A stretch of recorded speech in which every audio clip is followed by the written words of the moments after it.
जय हिंद दोस्तों, स्वागत है आप सभी का रेडिएंट आर्मी एकेडमी के यूट्यूब चैनल पर। मैं अभिनव आपका दिल से अभिनंदन करता हूं। हम लोग जीडी मॉडल सेट 67 को आज डिस्कस करने वाले हैं। चलिए तो शुरू करते हैं। 50 क्वेश्चन का ये सेट है। तो हमारा सबसे पहला सवाल है, ये 2/3 भाग 2/3 का 2/3 का मान क्या होगा।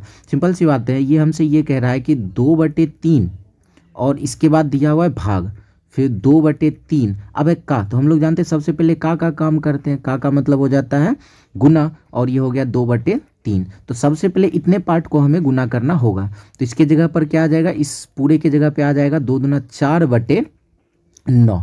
तो ये 2/3 पहले से है। अब ये जैसे ये भाग है ना, ये वाला भाग है, इसको जब हम गुना में बदलते हैं, इसके बाद वाला जो पार्ट रहता है वो रिवर्स हो जाता है, पलट जाता है। 4/9 बन जाएगा 9/4। ये कट गया 2 बार में, और 3 ये कट जाएगा 3 बार में। क्या मिला, 3/2। हमारा आंसर हो जाएगा कौन सा, तो ऑप्शन नंबर सी, 3/2। चलिए नेक्स्ट क्वेश्चन की ओर बढ़ते हैं। अब हमारा एकदम सिंपल सा सवाल है कि 3.75 है और इसमें भाग लगाना है 2.5 से। तो सबसे पहले तो ये अगर मान ले दशमलव अगर यहाँ नहीं होता तो 25 से 375 में भाग लगा लेते, ये 15 बार में लग जाता। तो अब क्या करते हैं, ऊपर में 2 अंक के बाद दशमलव है और नीचे में 1 अंक के बाद दशमलव है। तो ऊपर ज़्यादा है ना, ऊपर कितना ज़्यादा है, ऊपर 1 अंक ज़्यादा है दशमलव का। ऊपर में अगर जितने अंक ज़्यादा हो उतने अंक के बाद दाएं तरफ से दशमलव दिया जाता है। ऊपर 1 अंक के बाद 1 अंक ज़्यादा है दशमलव में, तो यहाँ 1 अंक के बाद दाएं तरफ से दशमलव दे देते हैं। तो हमारा उत्तर हो जाएगा 1.5, ऑप्शन नंबर ए हो जाएगा। चलिए नेक्स्ट क्वेश्चन है, किस संख्या का 5% 20 है। तो कौन सा संख्या पता नहीं, कोई संख्या अगर x है, इसका 5% का मतलब 5/100, ये कितना है, तो ये बराबर है 20 के। सॉल्व कर लेते हैं, 5 से 20 कट जाएगा 4 बार में, 4 गुना 100, कोना कोना गुना कर लेते हैं, 4 गुना 100 क्या हो जाएगा, 400। ऑप्शन नंबर डी हो जाएगा। चलिए नेक्स्ट क्वेश्चन की ओर बढ़ते हैं। अब हमारा सवाल है 3:5, 3:5 को 3/5 लिख सकते हैं। और ये जो समानुपात है ना, इस समानुपात का मतलब होता है बराबर। फिर x/15 है तो इसे लिख सकते हैं x/15 हो गया। इसको ध्यान में रखना है, कोना कोना गुना करना होता है, बाकी जैसे काटना हो काट सकते हैं। 5 से इसको 3 बार में, 3 3 9, कोना कोना गुना कर लिया, आंसर हो जाएगा 9, ऑप्शन नंबर बी। चलिए नेक्स्ट क्वेश्चन है, ये अब सवाल है 2/3 है और बटे में 2/-2 है, प्लस है 3/5 और बटे 3/4 है। तो हम जानते हैं कि जब आधार समान हो, ये 2 और 2 आधार समान हो और वो भाग में हो, ये भाग में है ना, तो पावर क्या होता है, माइनस होता है। तो ये वाला पावर और ये वाला पावर माइनस हो जाएगा। तो क्या होगा, 2/, पहले से तो 3 है ही, माइनस करना है। क्या माइनस करना है, तो -2 को माइनस करना है। फिर प्लस आगे बढ़ते हैं, 3/, फिर आधार समान है दोनों का, तो और भाग में है, दोनों पावर माइनस हो जाएगा, 5 - 4। तो क्या मिलेगा, ये माइनस माइनस मिलकर प्लस हो जाता है। तो 2/, क्या हो जाएगा 5 और प्लस 5 में से 4 माइनस होगा 1, 3/1। अब 2/5 का मतलब है 2 गुना 2 गुना 2 5 बार, 2 को अगर 5 बार गुना करते हैं तो मिलता है 32, और प्लस 3/1 का मतलब है 3 को एक ही बार रखना है, तो 3 32 3 कितना हो जाएगा, 35, ऑप्शन नंबर सी हो जाएगा। चलिए नेक्स्ट क्वेश्चन की ओर बढ़े। अब सवाल है, कितने प्रतिशत प्रति वर्ष के साधारण ब्याज की दर से 1 रुपये 60 वर्ष में 9 रुपये ब्याज अर्जित करेगा। तो हमसे क्या है ना, कितने प्रतिशत साधारण ब्याज की दर से हमसे दर पूछा जा रहा है। तो दर बराबर जानते हैं क्या होता है, दर बराबर होता है ब्याज गुना 100 और बटे में मूलधन गुना समय। तो हमें स्पष्ट रूप से कह रहा है कि 9 रुपये ब्याज इसको अर्जित करना है, तो ब्याज की जगह 9 रख लिए, गुना 100 बटे मूलधन क्या बोला, 1 रुपये। 1 रुपये ही 9 रुपये ब्याज देता है ना, तो ये मूलधन क्या है 1 रुपये, और गुना समय कितना दे रखा है 60 वर्ष, तो समय की जगह 60। 1 0 से 1 0 खत्म, 3 से 3 बार में, और 6 कर जाएगा 2 बार में, 2 से इसको काट लेते हैं 10 को, 5 बार में 5 दिया 15% दर, ऑप्शन नंबर सी हो जाएगा। चलिए नेक्स्ट क्वेश्चन की ओर बढ़ते हैं। नेक्स्ट हमारा सवाल है, यदि चाय की कीमत 20% बढ़ने पर चाय की खपत में कितने प्रतिशत कमी करे कि खर्च ना बढ़े। जब भी ये सवाल आ जाए ना, खर्च ना बढ़े, क्षेत्रफल परिवर्तित ना हो, अप्रभावित रहे, ऐसे सवाल के लिए ज़बरदस्त हम लोग सवाल बनाने का तरीका सीखते हैं। सिर्फ हमें इस सवाल में क्या करना है, प्रतिशत को देखना है, कितना प्रतिशत है, 20%। 20% का फ्रैक्शन वैल्यू निकाल लेते हैं। फ्रैक्शन वैल्यू का मतलब है 20 और प्रतिशत के बदले नीचे आया 100, फिर 20 से 100 कट जाएगा 5 बार में। फ्रैक्शन वैल्यू क्या मिला 1/5। अब सिर्फ ये देखना है 20% क्या है बढ़ने पर का मतलब वृद्धि, यहीं लगा देते हैं प्लस का साइन, ये प्लस दिखाएगा वृद्धि को। चलिए अब बाकी कुछ नहीं करना है, सीधे उत्तर निकालना है हमें, आगे सवाल भी पढ़ने की जरूरत नहीं, सिर्फ ये देख लेना है खर्च अप्रभावित ना रहे, ये वाला सवाल है। ऊपर 1 है तो 1 ही रखेंगे, नीचे क्या करते हैं अगर यहाँ पर प्लस का साइन आए तो इस दोनों को जोड़कर नीचे रखेंगे, अगर यहाँ माइनस का साइन मतलब कमी अगर दिखा रहा होता माइनस का यहाँ, लेकिन प्रतिशत के तुरंत बाद देखना है वृद्धि है या कमी है, वही साइन यहाँ पर आएगा। अगर माइनस का साइन होता तो दोनों को माइनस करके नीचे रखते और प्रतिशत बनाने के लिए 100 से गुना करते हैं। तो 2 से कट गया 3 बार में, 2 से कट गया 50 बार में, 50/3 का मतलब क्या है 16.2/3%। ऑप्शन नंबर बी हो जाएगा। चलिए नेक्स्ट क्वेश्चन की ओर बढ़ते हैं। नेक्स्ट सवाल है हमारा, एक व्यापारी 2 कुर्सी 100 रुपये प्रति कुर्सी की दर से बेचता है। 100 रुपये प्रति कुर्सी, हर एक कुर्सी को 100 रुपये में बेचता है। एक पर 10% लाभ हुआ, दूसरे पर 10% हानि होती है, तो बताओ उसे कितने की हानि या लाभ होगी। अच्छा, ऐसे सवाल में ध्यान रखना है जब भी विक्रय मूल्य समान हो, 100 रुपये प्रति कुर्सी से बेच रहा है ना, तो विक्रय मूल्य समान है और एक लाभ में हो दूसरा हानि में हो, और ये जो नंबर दिया हुआ है ये दोनों नंबर समान हो, ये 3 चीज़ें अगर मिल जाए ना तो इस कंडीशन में हमेशा हानि ही होती है, हमेशा हानि। और हानि कितने की होगी x/10 के होल स्क्वायर का। x क्या रहेगा, ये जो 10 10 20 20 जो भी रहेगा, तो x की जगह 10 रख लेते हैं, 10/10 और इसका स्क्वायर 10 से 10 कट गया एक बार में, 1 का स्क्वायर क्या होगा 1, तो हम ये कहेंगे 1% की हानि होगी। हमसे सवाल में प्रतिशत में नहीं पूछा है, हमसे पूछा है कि कितने रुपए की हानि। अगर हम ऑप्शन को देखें तो पहला ऑप्शन तो ना लाभ ना हानि, ये तो होगा नहीं, दूसरा ऑप्शन लाभ में है और चौथा ऑप्शन लाभ में है, तो एक ही है हानि में, ऑप्शन नंबर डी, यही हमारा उत्तर हो जाएगा। सीधी सी बात है। चलिए आगे बढ़ते हैं। अब हमारा 10th का तो एग्जाम है नहीं कि बाय प्रोसेस काम करना है, हमें आंसर से मतलब है। चलिए नेक्स्ट क्वेश्चन है, 3 संख्याओं का औसत 27 है। अच्छा, अगर औसत 27 दिया है और संख्या कितने 3, तो हम लोग क्या करते हैं तीनों संख्याओं का योग निकाल लेते हैं। योग कैसे निकालते हैं ना, जितने संख्या है वो और उन सभी के औसत को गुना कर लेते हैं। 3 संख्या, तीनों का औसत है 27, तो तीनों का योग हो गया 81। अगर तीनों संख्याओं को जोड़ देंगे तो होगा 81। अब कुछ रिलेशन दे रखा है, 3 है तो 1 2 3 लिख लेते हैं, 1 2 3। 3 क्या कह रहा है, दूसरी पहली से तिगुनी है, ये जो दूसरी है ना इस पहली से तिगुनी है, मतलब ये है दूसरा कितना होगा, जितना भी पहला होगा उसका तिगुना। पहला को अगर 1 मान लेते हैं तो दूसरा इसका तिगुना 3 हो जाएगा। नेक्स्ट कह रहा है तीसरी पहली से 5 गुनी, पहली जितनी होगी उसकी 5 गुनी तीसरी, पहली है 1 तो इसका 5 गुना हो गया 5, तीनों अनुपात बैठ गया। तो अब ये तीनों मिलाकर कितना 5 3 8 1 9, भाई यहाँ से टोटल 9 और यहाँ से हमारा 81, 9 बराबर 81 को, तो 1 बराबर 9 के। तीनों संख्या पूछा, 1 बराबर 9 तो 1 बराबर 9 के, और 3 बराबर 9 3 27 के, और 5 बराबर 9 5 45 के। तो कहाँ हो जाएगा 9 27 45, ऑप्शन नंबर ए हो जाएगा। चलिए नेक्स्ट क्वेश्चन की ओर बढ़ते हैं। नेक्स्ट हमारा सवाल है, एक पिता अब से 6 वर्ष पूर्व अपने पुत्र से 6 गुना बड़ा था। जब पिता पुत्र वाली जब भी बातें आए, दुगुना तिगुना की चर्चा करें, पुत्र को हमेशा 1 मानेंगे और पिता 6 गुना बड़ा है ना, ये पिता हो गया 6। ये जब भी दे रहा है ये 6 साल पहले का दे रहा है, क्योंकि यहाँ बोला है 6 साल पूर्व। उसके बाद कहता है 3 वर्ष बाद, अब जो भी अनुपात देगा ये 3 साल बाद का दे रहा है। कह रहा है कि 3 गुना बड़ा रह जाएगा, तो भाई कौन, हमेशा पिता ही बड़ा होगा ना, तो पुत्र को फिर 1 मानेंगे, पिता हो जाएगा 3। अब एक कंडीशन में 6 साल पहले का है, एक कंडीशन में 3 साल बाद का है, तो 6 साल पहले और 3 साल बाद दोनों का अंतर कितने का हो जाएगा 9। ऐसे हम समझे, ये अगर वर्तमान है, ये वाला पार्ट वर्तमान है, यहाँ से 6 साल पहले इधर आए और यहाँ से 3 साल बाद इधर आए, तो यहाँ से यहाँ तक का अंतर कितने का होगा 6 साल और 3 साल 9 साल का अंतर होगा। तो दोनों के बीच का अंतर है 9 साल का। एक काम करते हैं यहाँ 9 साल दोनों जगह रख लेते हैं, क्योंकि 9 साल दोनों का अंतर होगा। चलिए अभी ऐसे सवाल को करने के लिए क्या कहते हैं, कई सारे तरीका, हम क्रॉस प्रोडक्ट लगा देते हैं। 6 को 1 से गुना करेंगे, 3 को 3 से, 6 को 1 से गुना किए 6 और 3 को 1 से गुना किए 3, 6 में से 3 चला गया, क्या बचा, तो बचा 3।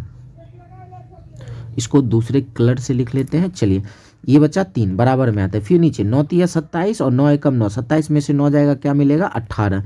3 बराबर 18 के, तो 1 बराबर किसके, 1 बराबर 6 के, दोनों का पूछा है। 1 बराबर 6 के तो 6 बराबर 36 के, 1 बराबर 6 तो 1 बराबर 6। लेकिन ये जो हम लोग निकाले हैं 6 और 1, ये कब का निकाल दिए हैं, 6 साल पहले का, जबकि हमसे पूछ रहा है वर्तमान का। अगर कोई आदमी 6 साल पहले 36 साल का है तो अभी कितने साल का होगा? 42 साल का।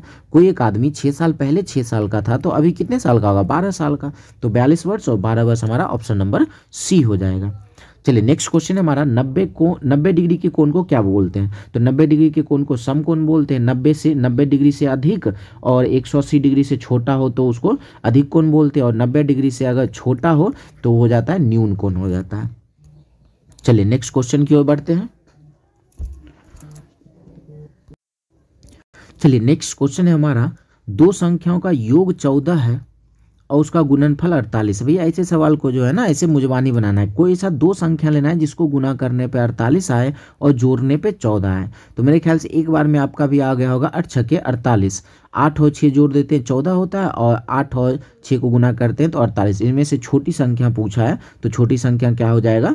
छोटी संख्या क्या है? 6, ये हो जाएगा। अगर हम ऐसा पूछें कि दो संख्याओं का गुणनफल 36 है और उसका योग 15 है तो क्या कहेंगे? तो इसको सोचेंगे, ऐसे दो संख्या लेना है जिसका गुणनफल 36 हो और गुना जोड़ने पर 15 आए तो क्या कहेंगे?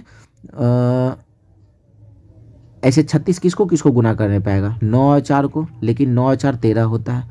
12 तिया 36 होता है, 12 3 15 बिल्कुल होता है। तो संख्या क्या हो जाएगा? 12 और 3 हो जाएगा। तो इस तरीके से हम लोग ऐसे सवाल को मुजबानी सॉल्व कर सकते हैं। चलिए नेक्स्ट क्वेश्चन की ओर आते हैं। नेक्स्ट क्वेश्चन है, रंजीत ने अंकित मूल्य पर 12% छूट प्राप्त कर 484 रुपये में कुर्सी खरीदी तो अंकित मूल्य क्या है? सिंपल सी बात है, जब भी छूट मिलता है तो अंकित मूल्य पर मिलता है। अंकित मूल्य पता नहीं है, इस पर 12% का छूट मिला। हर एक चीज़ अपने आप में 100% होता है। 12% का छूट मिल गया तो ये खरीद लिया 88% में, और ये खरीदा कितने में है? तो ये 484 में खरीदा है। हो गया, सॉल्व कर लेते हैं। 4 से ये 22 बार में कट गया और 4 से 25 बार में। 22 से इसको काट लेते हैं, 22 से कट जाएगा 22 बार में। कोना कोना गुना कर लेते हैं, 25 और 22 को गुना करते हैं। 25 दूना 50 का 0 बाकी 5, 25 दूना 50 और 5 55, 550 रुपये ऑप्शन नंबर बी हो जाएगा। चलिए नेक्स्ट क्वेश्चन पे आते हैं। कह रहा है 30,242 में क्या जोड़ा जाए कि योगफल 7 से विभाजित हो जाए? ऐसे सवालों के लिए आप दो काम कर सकते हैं, या तो आप बाय ऑप्शन चल सकते हैं। 7 जोड़, पहले इस संख्या में 7 जोड़ेंगे, फिर 7 से भाग लाकर देखेंगे, 5 जोड़ेंगे, भाग लाकर देखेंगे, ऐसे काम कर सकते हैं। या फिर हम 7 से क्या करते हैं ना, ये 30,242 में फटाफट भाग लगा देते हैं।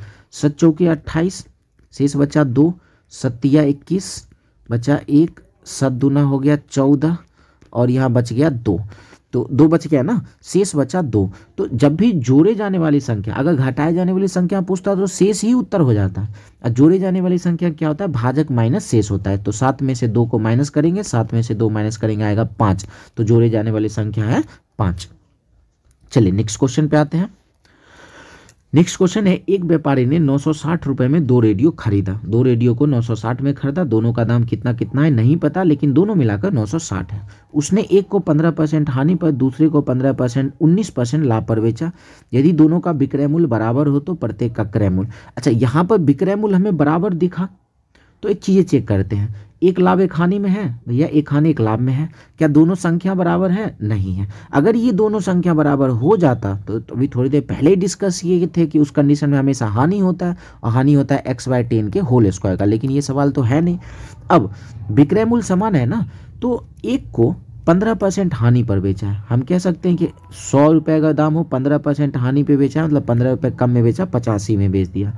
एक को 19% लाभ पर बेचा है। 19% लाभ का मतलब है 100 में 19 जोड़ लेते हैं 119 में, 17 से इसको 5 बार में काट लेते हैं, 17 को इसको 7 बार में। अब एक बात ध्यान रखना, अगर विक्रय मूल्य समान हो, अगर विक्रय मूल्य हो समान, तो इस कंडीशन में क्या होता है? अगर विक्रय मूल्य के अनुपात को पलट दें, 5:7 है और ये 7:5 कर दें, तो ये अनुपात बन जाता है क्रय मूल्य का।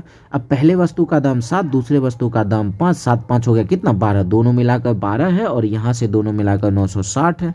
तो 12 बराबर 960 के, 1 बराबर 80 के, 1 बराबर 80 के, तो दोनों का क्रय मूल्य पूछा है। 1 बराबर 80 तो 7 बराबर 68 56 560, 1 बराबर 80 तो 5 बराबर 8 5 40, 560 और 40 400, ऑप्शन नंबर ए हो जाएगा। चलिए नेक्स्ट क्वेश्चन की ओर हम लोग बढ़ते हैं। अब हमारा सवाल है, प्रकाश का वेग सर्वाधिक होता है। तो प्रकाश का वेग किसमें सर्वाधिक होता है? तो प्रकाश का वेग जो है ना वो निर्वात में सर्वाधिक होता है। और निर्वात में प्रकाश की चाल कितनी होती है? तो 3 गुना 10⁻8 मीटर प्रति सेकेंड या फिर 760 मील प्रति घंटा, ये निर्वात में प्रकाश की चाल होती है। अगर कांच की बात करें तो कांच में प्रकाश की चाल 2 गुना 10⁻8 मीटर प्रति सेकेंड हो जाता है, और पानी में प्रकाश की चाल 2.25 गुना 10⁻8 मीटर प्रति सेकेंड होता है। चलिए नेक्स्ट क्वेश्चन की ओर बढ़ते हैं। अब हमारा सवाल है उष्मा पाकर ठोस का। तो उष्मा, जब किसी भी ठोस पदार्थ में उष्मा देते हैं ना, तो उसके कण जो होते हैं वो कणों की ऊर्जा बढ़ जाती है और वो चारों ओर फैलने लगते हैं। तो फैलने से क्या होता है? उसका आयतन बढ़ जाता है। तो ठोस पदार्थ में उष्मा देने पर आयतन बढ़ जाता है, और उष्मा देने पर क्या होता है? घनत्व जो है ना, ये घनत्व घट जाता है, घनत्व घट जाता है और आयतन बढ़ जाता है। तो ऑप्शन नंबर ए हो जाएगा। चलिए नेक्स्ट क्वेश्चन है, निम्न में से कौन सी धातु शीघ्र उष्मा का विकिरण करती है, मतलब परावर्तित करती है, परिवर्तित करती है, रिफ्लेक्ट कर देती है? तो कौन सा करेगा? सफ़ेद। सफ़ेद और पॉलिश की हुई जो होगी रंग, वो उष्मा को विकृत करेगी। और साथ अगर अवशोषित करने की बात करें तो काली और खुरदुरी जो होती है, काली और खुरदुरी होगी, वो उष्मा को अवशोषित करती है। इसीलिए ठंड के दिनों में काला कपड़ा पहनना सही रहता है, और गर्मी के दिनों में सफ़ेद कपड़ा पहनने पे गर्मी कम लगती है। चलिए नेक्स्ट क्वेश्चन है, दो गेंद समान तापमान पर टक्कर मारती है तो क्या संरक्षित रहता है? तापमान तो वर्ड समझ में नहीं आया, लेकिन जब दो गेंद टक्कर मारती है ना, तो क्या रहता है? तो उसका संवेग संरक्षित रहता है। जब भी संवेग संरक्षण का सिद्धांत ये है, कोई भी दो गेंद है, कोई भी गेंद है, वो जब तक उसमें कोई बाह्य और संतुलित बल कार्य नहीं करेगा, तब तक उसका द्रव्यमान उसका संवेग संरक्षित रहेगा। और टक्कर जब हो जाएगा, फिर भी क्या होगा? टक्कर के बाद भी उसका संवेग संरक्षित रहता है। तो संवेग संरक्षण में ये भी कहा जाता है कि संवेग ना तो उत्पन्न किया जाता है, ना उसको बनाया जा सकता है, ना उसका नष्ट किया जा सकता है। संवेग एक रूप से दूसरे रूप में परिवर्तित होती है। संवेग भी एक प्रकार का क्या है? तो ऊर्जा है। चलिए नेक्स्ट क्वेश्चन है, हलवाई कढ़ाई के पैदे को साफ नहीं करते, क्यों? पैदे को साफ नहीं करते क्योंकि वो काला होता है। अभी थोड़ी देर पहले ही हम लोग पढ़े कि काला और खुरदरी चीज़ों क्या करती है? उष्मा को अवशोषित करती है, ताकि उसको ज़्यादा जो है ना उष्मा की जरूरत ना पड़े, कम उष्मा में ही चीज़ें पक जाए। तो ऑप्शन कौन सी हो जाएगी? ऑप्शन नंबर ए, काली एवं खुरदुरी सतह अधिक मात्रा में उष्मा अवशोषित करती है। चलिए नेक्स्ट क्वेश्चन है, किसी द्रव की वाष्पन दर निर्भर करती है। वाष्पन दर किस पर निर्भर करती है? तो द्रव की प्रकृति पर, द्रव और वायु पर, द्रव की खुली सतह के क्षेत्रफल पर, इन सभी पर वाष्पन की दर निर्भर करती है। ये ताप पर यहाँ लगा लेना है, ये जो ताप है, ये ताप यहाँ पर रहेगा द्रव और वायु की ताप पर। तो वाष्पन की दर निर्भर करेगी द्रव की प्रकृति पर, द्रव और वायु के ताप पर, और द्रव की खुली सतह के क्षेत्रफल पर। तो इन तीनों पर वाष्पन की दर निर्भर करती है। चलिए नेक्स्ट क्वेश्चन है, जब प्रकाश एक माध्यम से दूसरे माध्यम में जाता है तो कौन सी भौतिक राशि परिवर्तित नहीं होती है? जब प्रकाश एक माध्यम से दूसरे माध्यम में जाती है तो उसकी आवृत्ति जो है ना, वो परिवर्तित नहीं होती है। चलिए आगे का सवाल है, अभिसावी लेंस हुआ होता है। अभिसावी लेंस जो होता है ना, अभिसावी लेंस मतलब उत्तल लेंस, ये जो है उत्तल लेंस, ये क्या करते हैं? जब इसमें किरणों को जाता है तो ये इस तरीके से किरणों को मोड़ देती है, मतलब एक जगह आकर एकत्रित कर देती है। वही अगर अपसारी लेंस होगा, अवतल लेंस होगा, तो जब ये किरण आती है तो ये इसको फैला देता है। तो अभिसावी लेंस किरणों को एकत्रित करती है, जबकि अपसावी लेंस अगर रहेगा, अवतल लेंस रहेगा, तो किरणों को फैलाती है। चलिए नेक्स्ट क्वेश्चन है, एक प्रिज्म के लिए विचलन कोण सबसे अधिक होगा। विचलन का मतलब होता है मुड़ना। प्रकाश जब प्रिज्म से होकर गुजरती है तो सबसे अधिक विचलन किसका होता है? तो बैगनी रंग का विचलन होता है, और लाल रंग का विचलन सबसे कम होता है।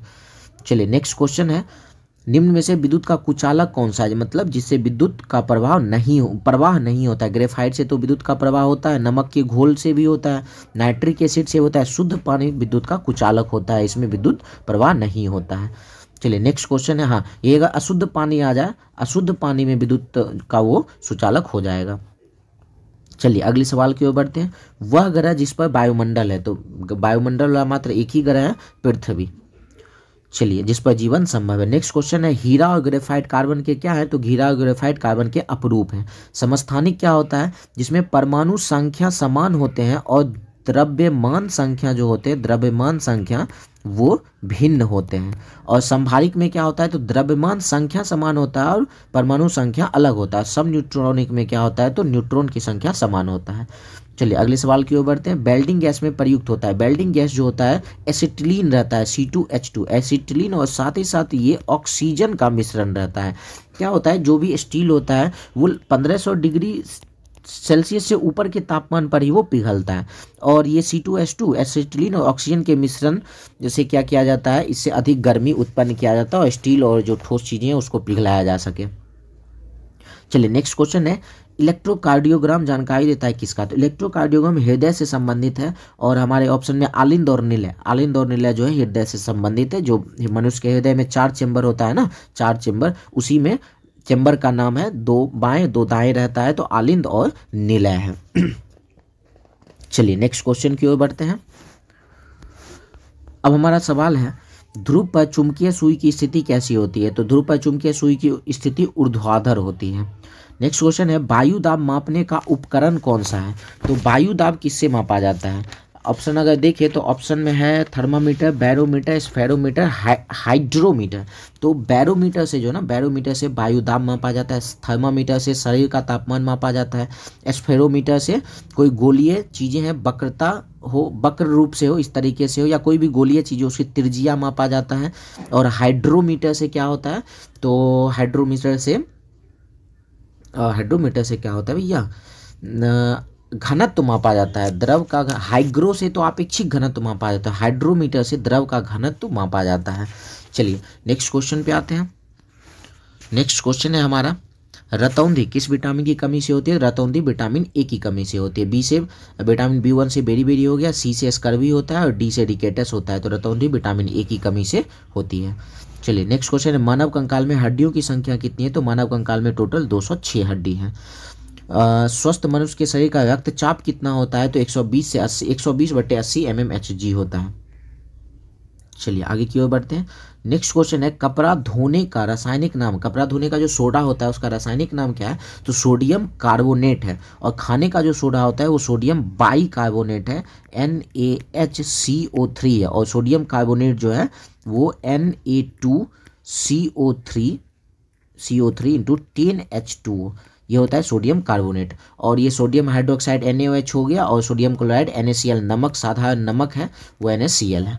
चलिए आगे की ओर बढ़ते हैं। नेक्स्ट क्वेश्चन है, भारत में लड़की की शादी की न्यूनतम आयु कितनी है, तो लड़के की शादी की आयु 21 वर्ष है और लड़कियों की शादी की आयु 18 वर्ष है। ये जो है ना 1978 में ये चीज़ें प्रावधान किया गया कि लड़कों की आयु 21 वर्ष और लड़कियों की आयु 18 वर्ष कर दिया गया। जबकि इसकी चर्चा जो है ना 1929 के शारदा एक्ट में ही इसकी चर्चा हो चुकी थी, लेकिन उस समय ये कानून बना नहीं था। शारदा एक्ट में बाल विवाह को रोकने के लिए ये सब किया गया था। तो 1978 में एक शादी की आयु 21 वर्ष और 18 वर्ष कर दी गई थी। और ये बाल विवाह अधिनियम 2006 के अनुसार जो है ना, बाल विवाह अधिनियम 2006 के अनुसार लड़कियों की आयु जो है, शादी की आयु अब 21 वर्ष कर दी जाएगी या कर दी गई है, इसके बारे में कंफर्म नहीं है, लेकिन 2006 के बाल विवाह अधिनियम के तहत 21 वर्ष लड़कियों की आयु होगी। चलिए नेक्स्ट क्वेश्चन है, जय जवान जय किसान का नारा कौन दिया था, जय जवान जय किसान का नारा हमारे प्रधानमंत्री थे, पूर्व प्रधानमंत्री लाल बहादुर शास्त्री ने जय जवान जय किसान दिया। और वही जय जवान जय किसान जय विज्ञान कह दिया जाए तो अटल बिहारी वाजपेयी। और वही अगर जय जवान जय किसान जय विज्ञान और जय अनुसंधान लगा दिया जाए तो हमारे मोदी जी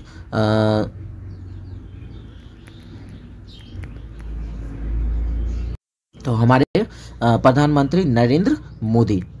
जय जवान जय किसान, अरे भैया कहाँ लिख रहे हैं, जय जवान जय किसान जय अनुसंधान नरेंद्र मोदी दिया। पंडित जवाहरलाल नेहरू का नारा क्या था, तो आराम हराम है।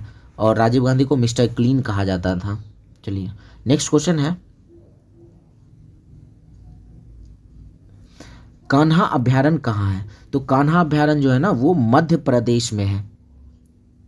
कान्हा अभ्यारण्य मध्य प्रदेश में, और ये किस लिए प्रसिद्ध है, तो कान्हा अभ्यारण्य टाइगर के लिए ये प्रसिद्ध है कान्हा अभ्यारण्य। चलिए नेक्स्ट क्वेश्चन है, मैकमोहन रेखा किन दो देशों के बीच है, तो मैकमोहन रेखा जो है ये भारत और चीन के बीच की, तो मैकमोहन रेखा भारत और चीन के बीच है और ये 1914 ईस्वी में जो है ये भारत और चीन के बीच ये रेखा खींची गई थी। चलिए नेक्स्ट क्वेश्चन आते हैं। और ये भारत पाकिस्तान की बात करें तो भारत पाकिस्तान के बीच की रेखा को रेड क्लिफ रेखा कहा जाता है। नेक्स्ट क्वेश्चन है निम्न में भारत की विदेशी गुप्तचर संस्था कौन सी है? तो रॉ जो है ना, रॉ भारत की विदेशी गुप्तचर संस्था है जो विदेशों में रहकर भारत के लिए काम करती है। चलिए नेक्स्ट क्वेश्चन है आकाश में सबसे चमकीला तारा कौन सा है? तो सीरस आकाश में सबसे चमकीला तारा है। और निबुला जो होता है ये गैस और धूलकण के बादल होते हैं, निबुला। चलिए नेक्स्ट क्वेश्चन है मथुरा किस नदी के किनारे बसा है? तो मथुरा यमुना नदी, दिल्ली भी यमुना नदी के किनारे बसा है। चलिए अगला सवाल है विश्व का सबसे बड़ा संविधान किसका है? तो भारत का संविधान जो है विश्व में सबसे बड़ा संविधान, लिखित में सबसे बड़ा संविधान है भारत का। चलिए अगले सवाल की ओर बढ़ते हैं। तो और अगर सबसे छोटा संविधान की बात करें तो इसमें थोड़ा कन्फ्यूजन है। सबसे छोटा संविधान अमेरिका का भी बताया जाता है, साथ ही साथ मोनाको का भी सबसे छोटा संविधान बताया जाता है। चलिए नेक्स्ट क्वेश्चन है चंडीगढ़ बनने से पूर्व अविभाजित पंजाब की राजधानी कहाँ थी? जब पंजाब और चंडीगढ़ अलग नहीं था तो उस समय इसकी राजधानी कहाँ थी? तो जालंधर थी। चलिए अगले सवाल की ओर बढ़ते हैं। नेक्स्ट क्वेश्चन है राष्ट्रपति भवन में कौन सा मशहूर बाग स्थित है? तो राष्ट्रपति भवन में जो है ना मुगल गार्डन स्थित है। चलिए अगला सवाल है संतोष ट्रॉफी का संबंध किस खेल से है? संतोष ट्रॉफी का संबंध फुटबॉल से है। बहुत ही आसान सवाल सा था ये। नेक्स्ट क्वेश्चन है डिस्कवरी ऑफ इंडिया भारत की खोज के लेखक कौन थे? तो पंडित जवाहरलाल नेहरू थे। चलिए नेक्स्ट क्वेश्चन सार्क में कितने देश शामिल है? तो वर्तमान में सार्क में कुल 8 देश शामिल है, अंत में अफगानिस्तान सार्क में शामिल हुआ था। नेक्स्ट क्वेश्चन है खजुराहो किस देश में है? तो किस राज्य में खजुराहो का मंदिर किस राज्य में है? तो खजुराहो का मंदिर मध्य प्रदेश में, जिसको चंदेल शासकों ने बनवाया था खजुराहो के मंदिर को। चलिए नेक्स्ट क्वेश्चन है भारत पाक के बीच शिमला समझौता पर हस्ताक्षर कब हुआ था? तो भारत पाक के बीच शिमला समझौता पर हस्ताक्षर 1972 ईस्वी में हुआ था, और जिसमें भारत पाकिस्तान के बीच युद्ध हुआ था और नया एक देश बांग्लादेश का जन्म हुआ था। और अगर बात करें 1972 में किन 2 देशों के बीच लड़ाई हुई? तो भारत और पाकिस्तान के बीच ही लड़ाई हुई थी, और ऐसा कहा जाता है 3 देश के बीच, लेकिन उस समय तो बांग्लादेश का जन्म उदय हुआ भी नहीं था, उसमें ये पूर्वी पाकिस्तान ये कहा जाता था। तो एक्चुअल में अगर देखा जाए तो 1972 में भारत और पाकिस्तान के बीच ही युद्ध हुआ था। चलिए तो आशा करते हैं कि आज आपको वीडियो पसंद आया होगा। मिलते हैं हम लोग नेक्स्ट वीडियो में। धन्यवाद।